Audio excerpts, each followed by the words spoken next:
प्रभु जत्न नेबाकू जानती आमे जो परमेश्वर को सेवा करुछु सेई परमेश्वर इस्राएल लोक मानकू 40 वर्ष धरी प्रांतर रे खाइबा पाई खाद्य पीबा पाई जल पिंधिबा पाई वस्त्र दिवस रे मेघस्तंभ राति रे अग्निस्तंभ मध्य दे कढ़े आनले कारण आमर परमेश्वर जत्न नेबाकू जानती आउ से प्रकार परमेश्वर आमे सेवा करुछु प्रिय माने ए विषय रे आमे अल्प समय धरी आमे कथाबार्ता हेबा कारण आमे अनेक समय रे विभिन्न प्रकार विषय रे चिंतित आमे व्यतिव्यस्त थाउ आमर किए जत्न नेबो आमर किए अछंती आमको किए साहाय्य करिवो प्रिय माने जो परमेश्वरंकर आमे हाथ धरिछु से परमेश्वर जत्न नेबाकू जानती से कबर रे नहांती तांकर कबर खाली अछि से कबर रु बाहरी छंती आ गीत रचक लिखंती जे इस्राएल को रक्षा करंती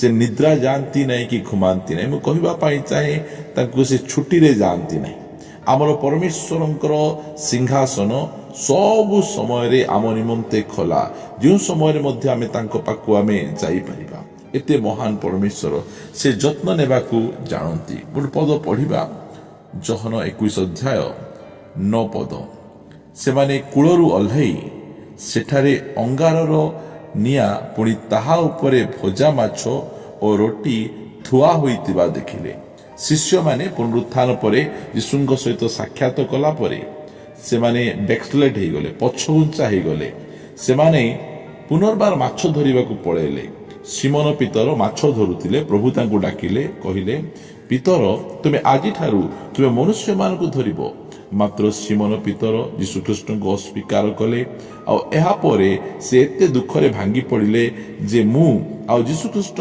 शिष्य हो रहिबार योग्य नुहे मु जीवी माछ धरिबी किछि पैसा इनकम हेले सेई पैसा रे जो माने सेवा करूचंती तांकु मु सहाय्य करिबी ए प्रकार मनोभाव नहीं सिमोन पितर आउ तांको सहित अनेक शिष्य माने से माने माछ धरिबा पई गले मात्र गोटिए मध्ये माछ से माने धरि पारले नहीं यीशुख्रीष्ट कोल को आसिले आउ सेमान को साक्षात कले आउ जो साक्षात करिसंती यीशुख्रीष्ट जानिछंती एमाने माछ धरि पार नहांती राति सारा परिश्रम करिसंती आउ भोकरे अछंती सेति पई प्रभु यीशुख्रीष्ट सेमान को निमंते रोसेई करदेले को मान को निमंते प्रभु यीशुख्रीष्ट रोसेई करिसंती जो शिष्य माने बैकस्लेड हो जाइछंती पछघुंचा हो जाइछंती तांकर कथा को अमान्य करी से माने पुनर्बार माछ धरिबा को चली जाइछंती सेई शिष्य मान को निकट को जाई से सेमान को निमंते माछ आ रोटी सेमान को देउछंती निजे रोसेई करी 9 पदरे से माने कूलरे ओल्हई सेठारे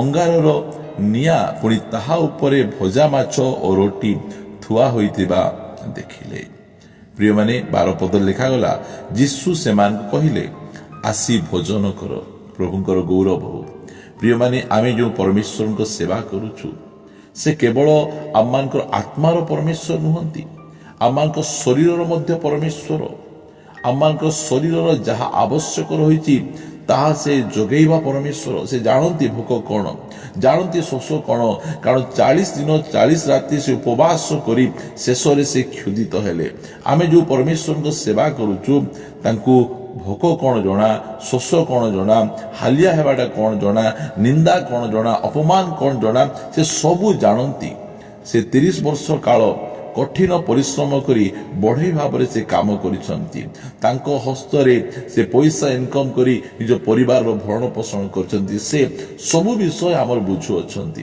कारण हमर परमेश्वर हमर जत्न नेबाकू जणा पछघुंचा देइतिबा शिष्य मान निमंते से रोटी तैयारी करछंती तांको पाई भजा माछ दउचंती आ से सेमान को कहउचंती जे आसी भोजन कर प्रिय माने हमर परमेश्वर जत्न नेबाकू जणा जो समय 5000 ऊर्ध्व लोक तांकर वाक्य शुणु शुणु तांको पाखरे खाइबा को नहीं पीबा को नहीं कौन सी प्रकार विषय तांको पाखरे नहीं सही समय रे से कहउछंती मार्क 8 अध्याय 1 पदरे सही समय रे बहु संख्यक लोक पुनर्बार एकत्र हेले आउ सेमान को पाखरे खाद्य द्रव्य किछि नथिबारु से शिष्य मान को निकट को डाकी सेमान को कहिले लोक समूह प्रति मोहर दया हेउछि कारण एमाने 3 दिन हेलानी मो सांगरे रही अछंती एमान को पाखरे किछि ଖାଇବାକୁ ନାହିଁ। ପ୍ରିୟମାନେ, କିଏ ଯାଇ କହିନାହାନ୍ତି ପ୍ରଭୁ ସେ ଏମାନଙ୍କ ପାଖରେ କିଛି ଖାଇବା ପାଇଁ ନାହିଁ। କୌଣସି ଶିଷ୍ୟ ତାଙ୍କୁ ଯାଇକିନା କିଛି କହିବାର ଆବଶ୍ୟକ ନାହିଁ। ଆପଣଙ୍କ ଘରେ ଖାଇବା ଅଛି କି ନାହିଁ, ଆପଣଙ୍କ ପକେଟରେ ପଇସା ଅଛି କି ନାହିଁ, ଏ ସବୁ ପରମେଶ୍ୱର ଜାଣନ୍ତି। କିଏ କହିବା ଦରକାର ନାହିଁ। ସେମାନେ 3 ଦିନ ଧରି ବାକ୍ୟର ଏତେ କ୍ଷୁଧା, ତାଙ୍କ ତୃଷା ଅଛି, ତାଙ୍କ ପାଖରେ କିଛି ଖାଇବାକୁ ନାହିଁ। ପରମେଶ୍ୱରଙ୍କର ବାକ୍ୟକୁ ସେମାନେ ଦିବାରାତ୍ର ଶୁଣୁଅଛନ୍ତି।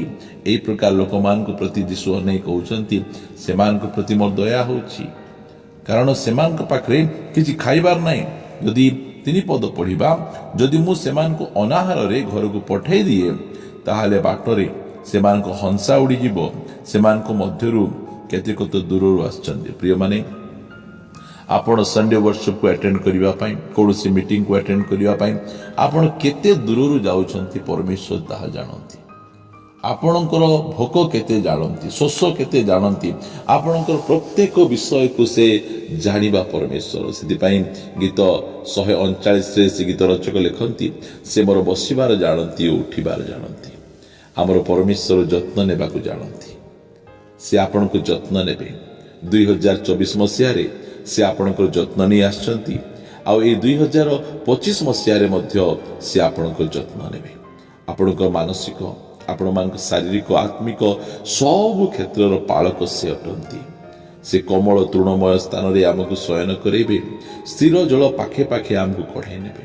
ତାଙ୍କ ଉପରେ ଦୃଢ଼ ବିଶ୍ୱାସ ରଖିବା, ତାଙ୍କ ଉପରେ ଆମେ ଭରସା ରଖିବା। ସେ ଆମମାନଙ୍କ ଭରସା ଭୂମି, ସେ ଆମମାନଙ୍କର ଆଶା ଭୂମି ଅଟନ୍ତି, କାରଣ ସେ ଯତ୍ନ ନେବାକୁ ଜାଣନ୍ତି।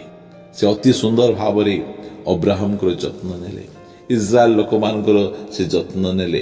ଯେଉଁ ସମୟରେ ଏଲିୟ ଜିଜେବେଲଙ୍କର ଭୟରେ, ଡରରେ ମୃତ୍ୟୁ ପ୍ରାର୍ଥନା କଲେ, ସେହି ସମୟରେ ଦୂତ ପଠାଇ ତାଙ୍କୁ ମଧ୍ୟ ରୋଟି ଦେଲେ, ତାଙ୍କୁ ମଧ୍ୟ ପାଣି ଦେଲେ। ପ୍ରିୟମାନେ, ମୁଁ କହିବା ପାଇଁ ଚାହେଁ, ପରମେଶ୍ୱର ଯତ୍ନ ନେବାକୁ ଜାଣନ୍ତି। ସେ କେବଳ 5000 ଲୋକଙ୍କୁ ସେ ରୋଟି ଆଉ ମାଛ ଦେଲେ ତାହା ନୁହେଁ, ଆଜି ମଧ୍ୟ ସେ ଆମକୁ ଦିଅନ୍ତି।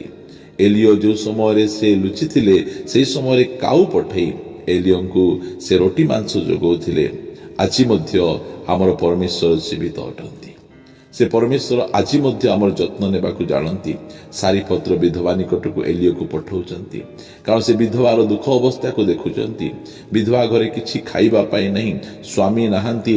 ସେ ବିଧବା ଖାଦ୍ୟ ଅଭାବରେ ଯେ ପ୍ରକାର ମରି ନଯାଏ, ଏଥି ନିମନ୍ତେ ପରମେଶ୍ୱର ସେ ବିଧବାଙ୍କର ଯତ୍ନ ନେବା ନିମନ୍ତେ ତାଙ୍କ ଦାସ ଏଲିୟଙ୍କୁ ପଠାଉଛନ୍ତି। ପ୍ରଭୁଙ୍କର ଗୌରବ ହଉ। ଆମମାନଙ୍କ ପରମେଶ୍ୱର ଆମର ଯତ୍ନ ନେବାକୁ ଜାଣନ୍ତି। ସେ ସବୁ କ୍ଷେତ୍ରରେ ଆମର ଯତ୍ନ ନେବେ, ଆମର ଆବଶ୍ୟକ ପୂର୍ଣ୍ଣ କରିବେ। ସେଥିପାଇଁ ତାଙ୍କ ଉପରେ ଭରସା ରଖିବା, ତାଙ୍କ ଉପରେ ଆଉଜି ପଡ଼ିବା, କାରଣ ସେ ଯତ୍ନକାରୀ ପରମେଶ୍ୱର ସେ ଅଟନ୍ତି। ପ୍ରାର୍ଥନା କରିବା। ଗୌରବମୟ ପିତା, ମୁଁ ତୁମକୁ ଧନ୍ୟବାଦ ଦିଏ ପ୍ରଭୁ। ତୁମେ ମହାନ, ତୁମେ ସର୍ବଶକ୍ତିମାନ, ତୁମେ ଅଟ। 2024 ମସିହାରେ ଆମମାନଙ୍କର ପ୍ରତ୍ୟେକ ଆବଶ୍ୟକକୁ ପୂର୍ଣ୍ଣ କଲ। ନ ମାଗଣୁ ତୁମେ ଯୋଗାଇ ଅଛ। ଆମେ ତୁମକୁ ଧନ୍ୟବାଦ ଦେଉଛୁ। ତୁମେ ଅନୁଗ୍ରହ କରି 2025 ମସିହା ତୁମେ ଆମମାନଙ୍କୁ ଦେଇଅଛ। ଆମେ ତୁମର ଗୌରବ କରୁଛୁ। 24ରେ ତୁମର ବିଶ୍ୱସ୍ତତାକୁ ଦେଖିଛୁ, ତୁମର ଯତ୍ନକୁ ଦେଖିଛୁ, ତୁମ ପ୍ରେମକୁ ଦେଖିଛୁ। ଆଉ ପ୍ରଭୁ, ଏହି ବର୍ଷ ମଧ୍ୟ ତୁମେ ଆମମାନଙ୍କ ଯତ୍ନ ନିଅ, ଆମକୁ ସମ୍ଭାଳ। ଆମମାନଙ୍କର ଆଉ କିଏ ସମ୍ଭାଳି ପାରିବେ ନାହିଁ। ତୁମେ ସମ୍ଭାଳିବା ପରମେଶ୍ୱର। ଦୟାକରି ଆମମାନଙ୍କ ସକଳ ବିଷୟର ତୁମେ ଯତ୍ନ ନିଅ, ଆଉ ଆମମାନଙ୍କର ପ୍ରତ୍ୟେକ ଭାରକୁ ତୁମେ ବହନ କର। ଧନ୍ୟବାଦ। ପ୍ରାର୍ଥନା ଶୁଣିଛ। ପ୍ରାର୍ଥନା ପ୍ରିୟ ପ୍ରଭୁ ଯୀଶୁଙ୍କ ନାମରେ ମାଗୁଅଛି, ଆମେନ୍, ଆମେନ୍। ପ୍ରେଜ୍ ଦ ଲର୍ଡ। ପ୍ରଭୁ ଆମ ସମସ୍ତଙ୍କୁ ପ୍ରଚୁର ଭାବେ ଆଶୀର୍ବାଦ କରନ୍ତୁ।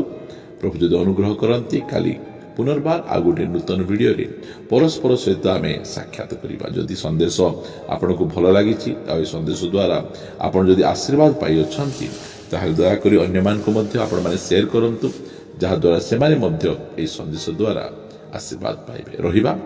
ସମସ୍ତଙ୍କୁ ନମସ୍କାର। Praise the Lord. God bless you.